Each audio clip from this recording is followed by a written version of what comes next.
Darkness still covered Jerusalem. The city that had shouted only days before now slept in silence. The streets were empty. The marketplace stood deserted. Even the birds had not yet begun to sing. But one woman was already awake. Mary Magdalene could not sleep. Every time she closed her eyes, she saw the cross. She heard the hammer. She remembered his final breath. 3 days had passed, yet the pain felt no smaller. The one who had changed her life, the one who had driven darkness from her soul, now lay in a borrowed tomb, or so she believed. Before the first light touched the horizon, Mary wrapped her cloak tightly around herself. In her hands, she carried spices, a final act of love. Nothing more. She wasn't expecting a miracle.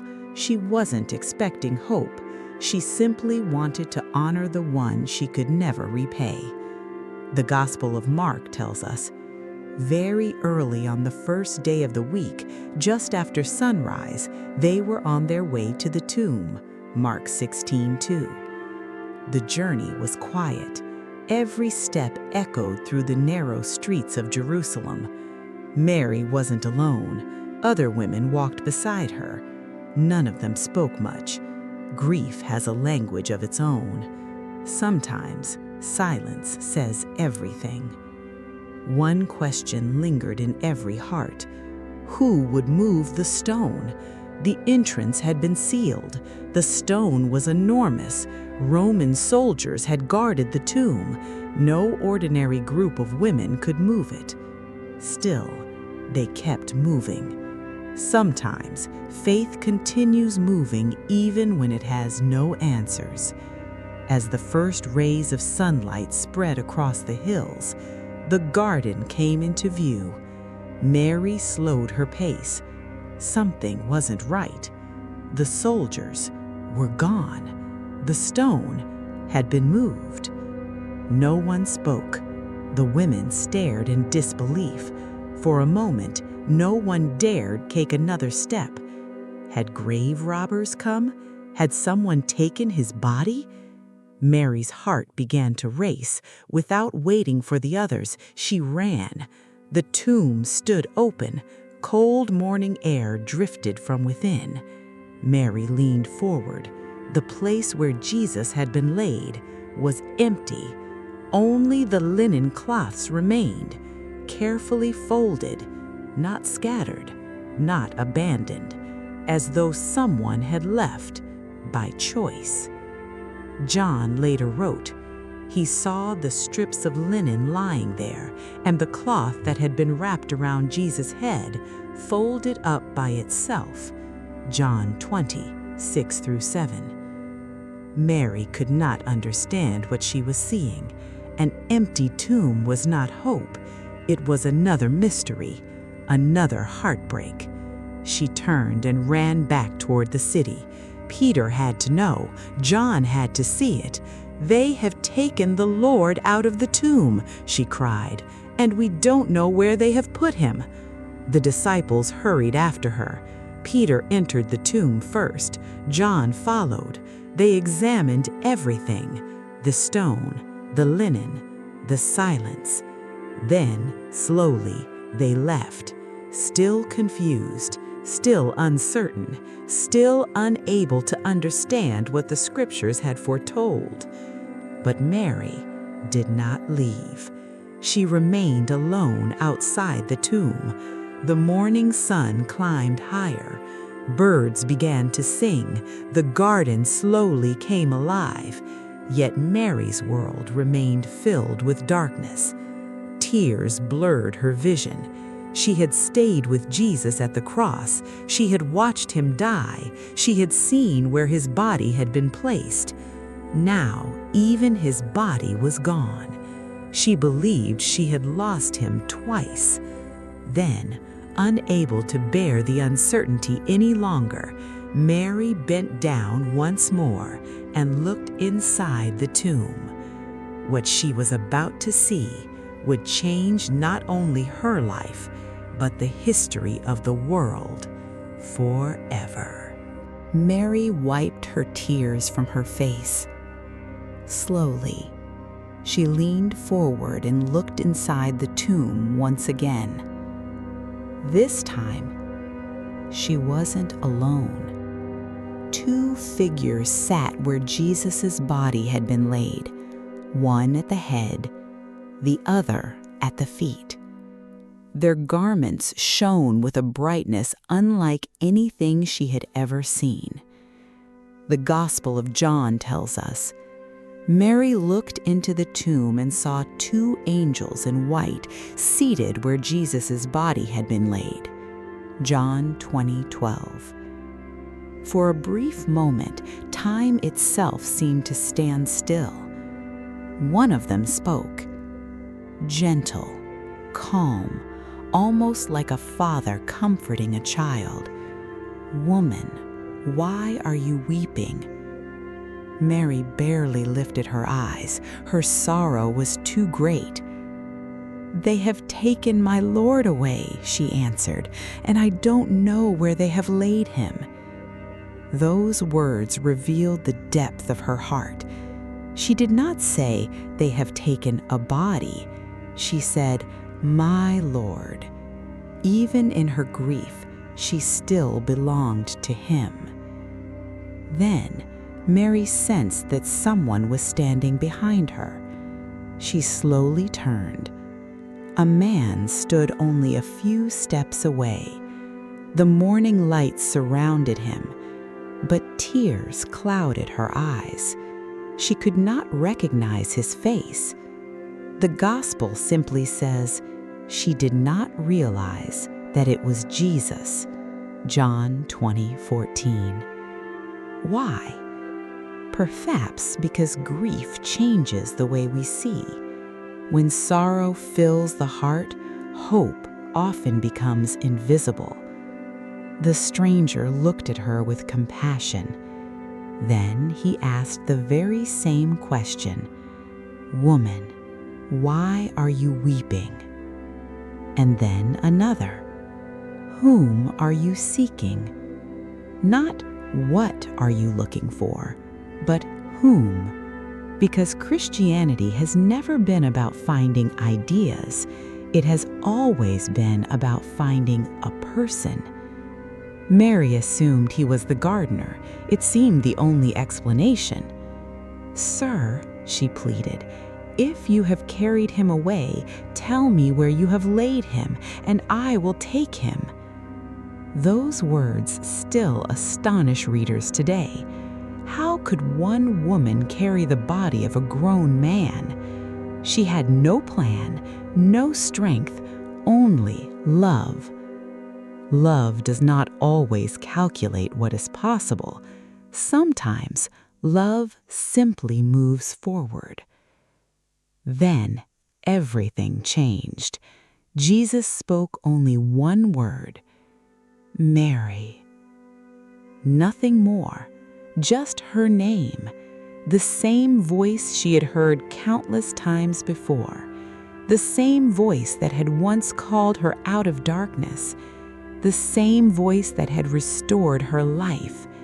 In a single instant, her grief shattered, hope returned. She knew. No one else could say her name that way. John records the moment with beautiful simplicity. Jesus said to her, "Mary." She turned toward him and cried out in Aramaic, "Rabboni," which means teacher. John 20:16. She fell before him. The one she believed dead was alive, not as a memory, not as a vision, but living, breathing, standing before her. Have you ever wondered, why did Jesus reveal himself to Mary before anyone else? Peter had walked on water. John was known as the beloved disciple. The other apostles would become leaders of the early church. Yet the first witness of the resurrection was Mary Magdalene. The Bible does not give a direct explanation, but it gives us something even more beautiful. She was there. She remained when others left. She waited. She searched. She loved. Sometimes the people who experience God most deeply are simply those who refuse to walk away. Then Jesus spoke again. His words were unexpected. "Do not hold on to me." John 20:17. Mary had found the one she thought she had lost forever. Naturally, she wanted never to let him go again, but Jesus was preparing her for something greater.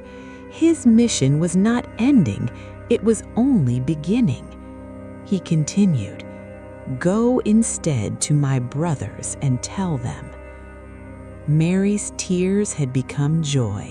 Her mourning had become hope.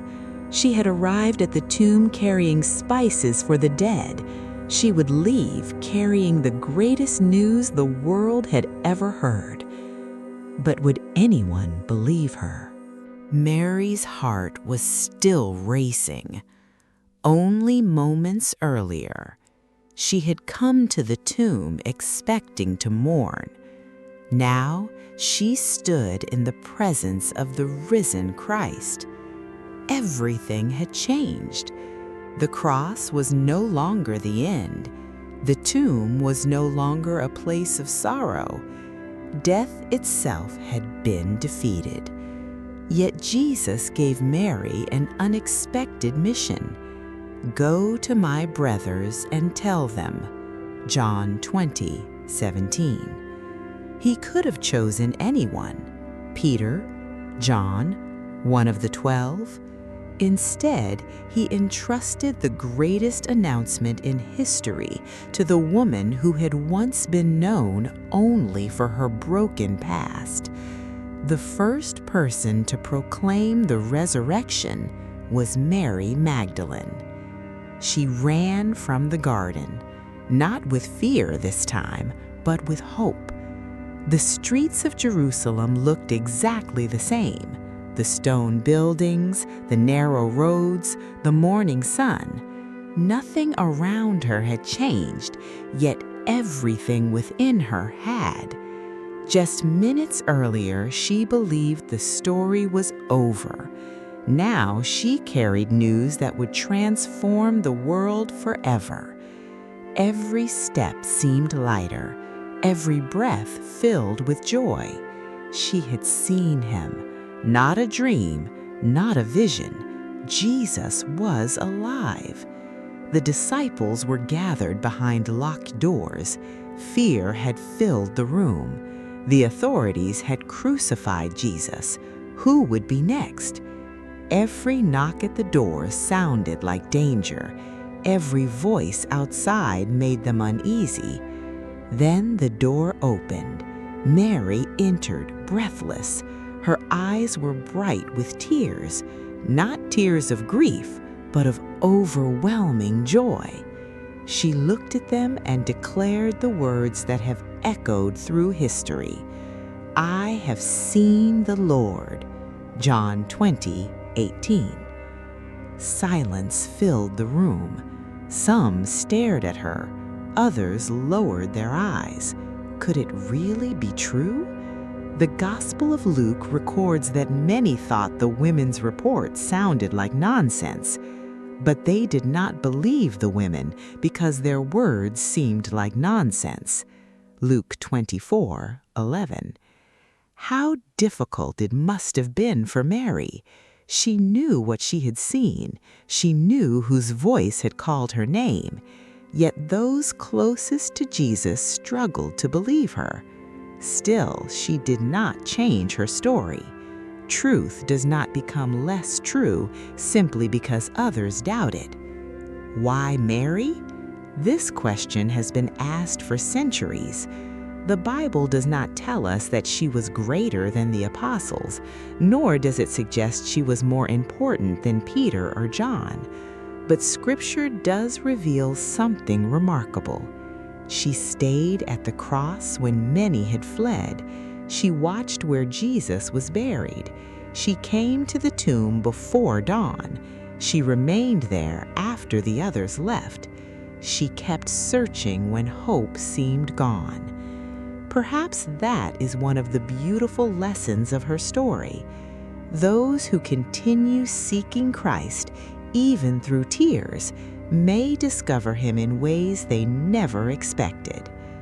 Mary Magdalene's life reminds us that God often chooses unexpected people. The world remembered her for her past. Jesus knew her by name. The world might have seen someone once broken. Jesus saw someone restored. The world might have questioned her testimony. Jesus trusted her with the greatest message ever given. That message has never changed. The tomb is empty. Christ is risen. Hope is alive. For generations, artists have painted Mary standing in the garden. Writers have told her story. Believers around the world have remembered the morning when sorrow turned into joy.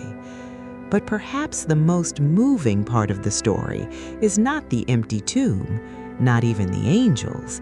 It is one simple moment, a single word spoken by Jesus, Mary.